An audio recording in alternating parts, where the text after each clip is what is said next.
네, 북한 문제와 한반도 외교 안보 뉴스를 심층 분석하는 한반도 리뷰 시간입니다. 한국국방연구원 안보전략센터 책임연구위원인 이호령 박사와 함께하겠습니다. 어서 오십시오. 네. 자, 오늘 18일부터 한미연합훈련이 시작이 됩니다. 예정돼 있던 일정이긴 한데 야외 기동훈련의 절반가량을 다음 달에 하기로 했더라고요. 어떤 훈련들이 조정이 된 걸까요?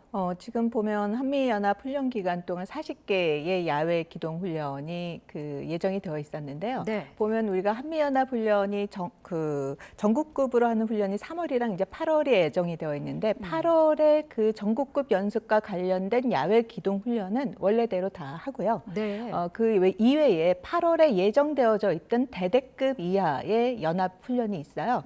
그거 20개를 이제 9월에 그 시기를 연기를 시킨 거죠. 그러나 이제 그 규모나 이런 거는 이제 그대로 똑같이 진행이 될 예정입니다. 네.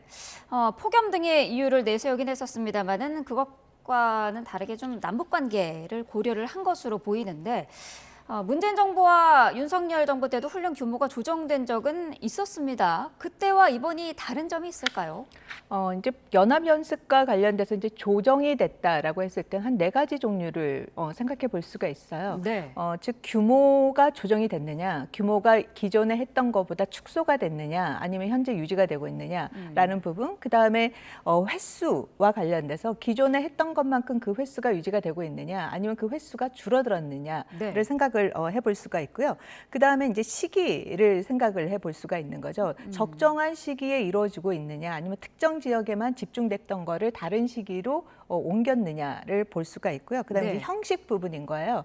이제 그 전에 했던 것보다 규모를 확 줄였느냐, 뭐 대대급 이하로의 연습만 했느냐 여부로 볼 수가 있는데 한 4가지 측면에서 이제 조정의 문제를 볼 수가 있는데 이번에 연합 연습과 관련돼서 이제 조정이 된 거는 앞서 말씀드렸듯이 우리가 UFS 연습과 연계된 한미연합 훈련은 그대로 다 진행이 되고요. 네.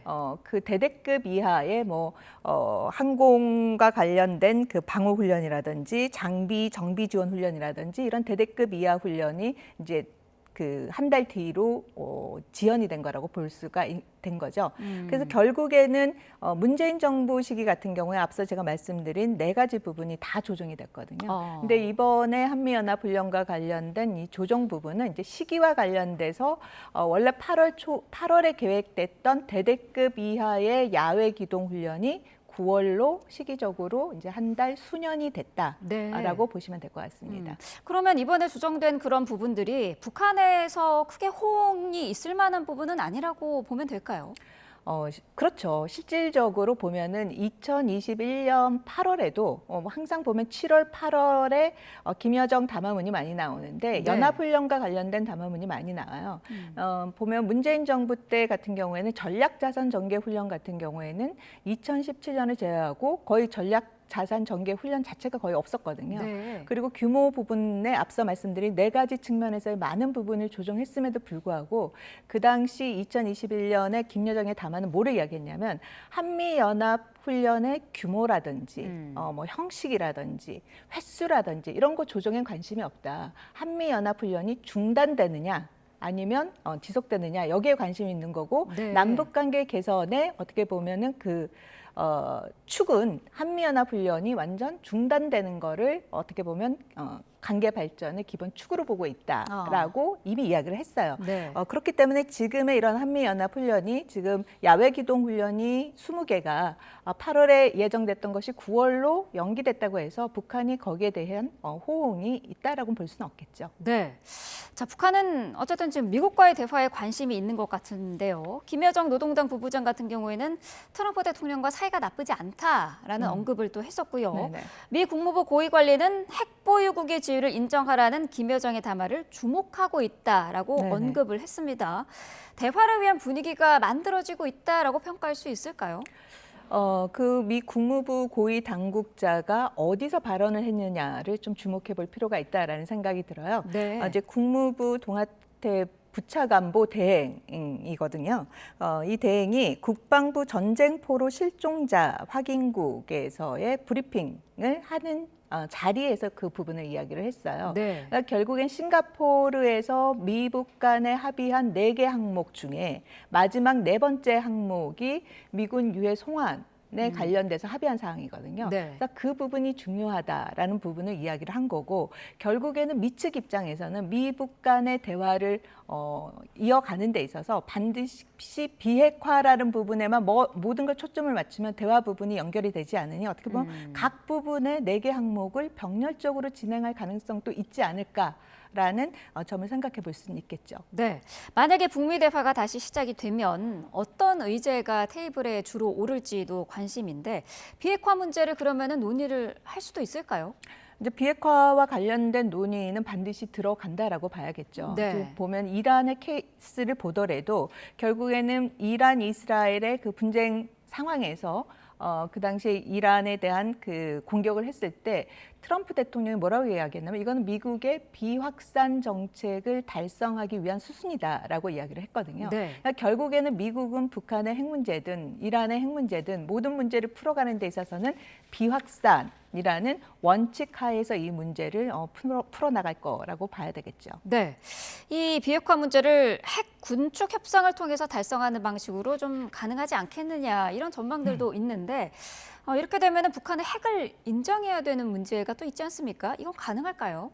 가능성이 저는 개인적으로 거의 없다라고 보여져요. 왜냐하면 핵 군축이라는 것 자체도 실질적으로 보면 미국과 소련 간에 해왔던 뭐 ABM 트리티라든지 스타트 1, 스타트 2를 봐도 실질적으로 신뢰성 있게 진행이 되지 않았거든요. 네. 그럼 결국에는 핵 군축이라는 것도 미국과 소련 간에 서로 상호 취약성에 기반해서 균형적인 안정점을 찾아간다라는 거예요. 그러니까 핵 군축을 한다고 해서 북한의 핵 관리가 이전보다 더 안정적이다라고 볼 수는 없다라는 거죠. 네. 기본적인 전제는 억지에 기반한 논리라고 볼 수 있겠죠. 네.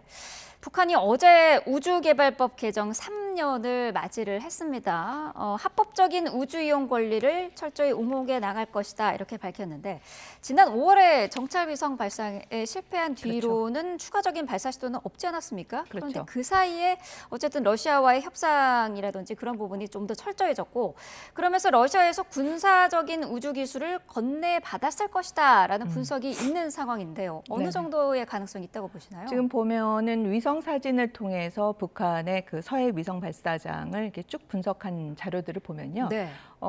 그 우주개발법이 2022년 8월에 발표가 되지 않았습니까? 공교롭게도 우리가 좀 2022년에 주목할 필요가 있어요. 그때 바로 우크라이나 전쟁이 터진 해예요. 그때 북한은 우주개발법을 8월에 발표하고 9월에는 핵무력 정책법을 발표를 했어요. 그리고 11월부터는 서해 위성 발사장을 이제 확장 공사를 진행을 해가면서 그 큰 배가 접안할 수 있는 시설을 공사를 들어갔었거든요. 네. 그 부분이 한 2년 반 동안 그렇게 속도를 내지 않고 있다가 지난 4월부터 굉장히 빠른 속도로 이 부분이 지금 완공이 되고 있어요. 네. 그런 측면에서 조만간 러시아로부터의 그런 위성 발사와 관련된 부품을 어떻게 보면 직접 서해 위성 발사장으로 갖고 와서 조립해서 발사할 가능성 여부도 열어놓고 우리가 생각해 볼 수가 있다라는 거죠. 그럼 조만간 러시아에서 그거를 가지고 오면 발사 시기까지는 어느 정도로 예측할 수 있을까요? 조만간도 가능할까요? 뭐 연내라든지 뭐 내년까지로 열어놓고 볼 수가 있는 거죠. 왜냐하면 2024년에 이미 군사위성 발사와 관련돼서 3개를 발사를 할 거다라고 이야기했는데 5월에 실패한 이후에 그러면 2기와 관련된 부분은 2개 정도는 어쨌든 준비를 하고 있겠죠. 그런 점을 감안을 해본다면 실패했던 원인에 해당되는 거를 러시아로부터 지원을 받고 그 부분이 어떻게 보면 부품으로서 러시아로부터 직접 와서 만약 결합이 된다면 빠른 시일 내 위성 발사 부분도 생각해 볼 수 있지 않나라는 생각이 듭니다. 네. 자, 북한에 올해 비가 꽤 많이 내렸습니다. 지난해는 사실 압록강 일대 피해를 대대적으로 보도를 하고 김정은이 또 이제 보트를 타고 지나다니는 모습도 이제 공개가 되면서 애민 정치 수단으로도 활용을 했는데 올해는 근데 비 피해가 있었다라는 보도가 거의 없어요. 어떤 이유였을까요? 사실 비는 많이 내렸죠. 네. 비는 많이 내렸는데 그 부분에 보도를 하지 않았던 배경을 우리가 좀 살펴볼 필요가 있을 것 같은데요. 네. 작년에 워낙 큰 그 피해가 있다 보니까 행정 법적으로 많은 거를 정비를 했어요. 즉 뭐 보면은 법 같은 경우에는 재해방지법이라든지 위기대응법과 관련돼서 많은 부분이 개정이 됐는데 그 개정된 부분을 보면 간부에 대한 책임을 굉장히 강조를 하고 있어요. 네. 그런 부분에 있어서 실질적인 예방 대비 예방 차원보다는 대응과 대비 측면에서의 관리하는 자의 관리자들의 책임 부분을 부각시켰기 때문에 어떻게 보면 거기에 대한 피해에 해당되는 부분을 잘 대응하고 있다라는 점을 부각시키려고 하는 게 아닐까라는 생각이 들고요. 지금 네. 행정조직도 재해위원회가 지금 재해 방지성으로 규모가 이제 확장이 됐죠. 이제 그런 것들로 봤을 때는 김정은이 직접 작년에 저렇게 보트를 타고 직접 진두지휘를 하고 법과 행정 부분을 고친 만큼 네. 그 다음해인 올해에 그 결과를 성과를 보여주고 있다라는 그런 걸 선전하려고 하는 목적이 크지 않나라는 생각이 듭니다. 네. 그렇다면 실제적으로는 피해는 좀 있었을 것이다. 이렇게 그거는 보면 될까요? 의도적으로 보도하지 않은 걸 봤을 때 분명 있긴 있겠죠. 근본적인 어떻게 보면 해결 방안을 강구를 하진 않았거든요. 알겠습니다. 자, 오늘 말씀은 여기까지 듣도록 하겠습니다. 한국국방연구원 안보전략센터 책임연구위원인 이후령 박사와 함께했습니다. 고맙습니다.